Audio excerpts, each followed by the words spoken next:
It started with one swipe. Just one. He told himself he'd pay it back next month. He was wrong. The card felt like power. Buy now, worry later. Nobody told him that later comes with a price value called interest. Every month he paid the minimum. It felt responsible. But the balance barely moved. The bank was quietly winning. Credit card companies don't make money when you pay in full.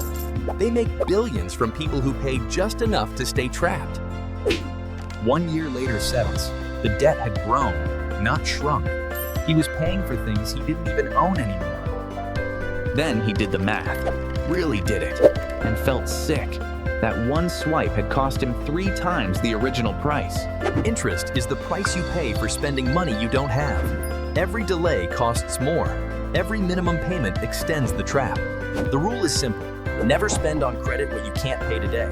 Use the card 3, but pay it full every single month. No exceptions. He cut his spending, paid it off in 4 months, and never looked back. Same card, completely different relationship with it. The trap is the minimum payment. The exit is full payment. Check your balance tonight. The truth is always better than the lie.